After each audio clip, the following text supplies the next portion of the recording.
লালবাগ কেল্লা বাংলাদেশের অন্যতম শ্রেষ্ঠ একটি ঐতিহাসিক নিদর্শন।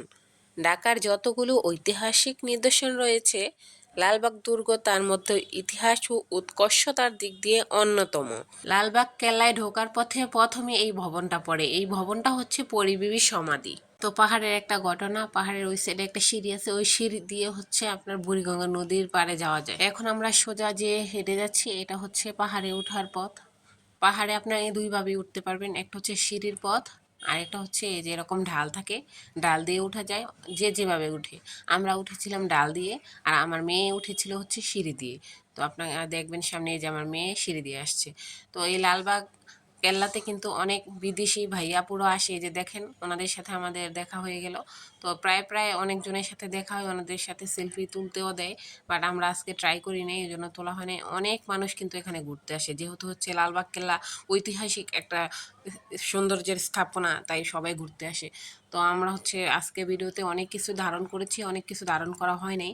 তো ওইখানে যাওয়ার পথে হচ্ছে আপনি ভিতরে কোনো খাবার পাবেন না, এই জন্য বাইরে থেকে খাবার নিয়ে যেতে হবে। তো আমি হচ্ছে আজকে বাসায় তো মেহমান আসছে, যেহেতু ভালো মন্দ রান্না করেছি, পোলাও, রোস্ট, গরুর মাংস, তারপরে ডিম কোরমা, অনেক কিছু রান্না করেছিলাম দুপুরে খাওয়ার পর।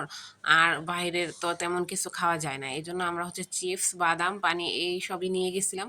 স্ক্রিনে এখন যেটা দেখতে পাচ্ছেন, এটা হচ্ছে দেওয়ানি আম, আমরা বলি জাদুঘর।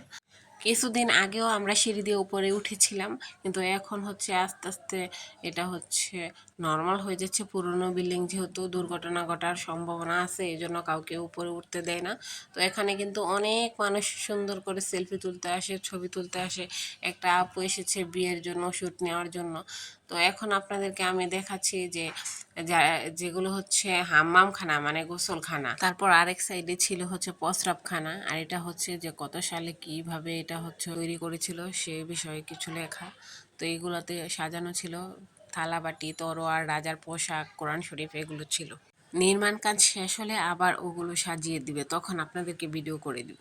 এখন স্ক্রিনে যেটা দেখতে পাচ্ছেন, এটা হচ্ছে বড় একটা পুকুর ছিল। এই পুকুরে আগে একদম ভরপুর পানি ছিল, এখন কিন্তু পানি নেই, পানি একদম শুকিয়ে গেছে, বাচ্চারা খেলাধুলা করতেছে। দর্শনার্থীর জন্য এটা একটা প্রয়োজনীয় জিনিস, যেমন হচ্ছে ঘুরতে গেলে অনেক পানি পিপাসা লাগে, তো এখান থেকে পানি নিতে পারবেন, অজু করতে পারবেন। তার আগে ছিল বাথরুম, কারণ বাথরুম কারো প্রয়োজন পড়লে যাইতে পারবেন। এখন হচ্ছে যে এখানে হচ্ছে এখন বর্তমানে নামাজ পড়া হয়, এটার ভিতরে ঢুকলে তো আর বের হইতে দেয় না। আর লালবাগ কেল্লার রাজাদের সময়ের যে মসজিদটা, সেটাকে এখন হচ্ছে জনগণের জন্য উন্মুক্ত করে দিয়েছে সবসময় নামাজ পড়ার জন্য।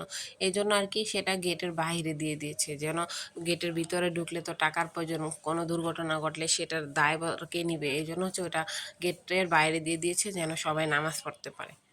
তো লালবাগ কেল্লা ভিডিও বানাইতে গেলে হচ্ছে অনেক বড় হয়ে যাবে ভিডিও, কারণ হচ্ছে এটা ঘুরে দেখার কোনো শেষ নেই। এই যে স্ক্রিনের পিছনে যে বিল্ডিংটা দেখলেন, এটাই হচ্ছে আগের মসজিদটা ছিল।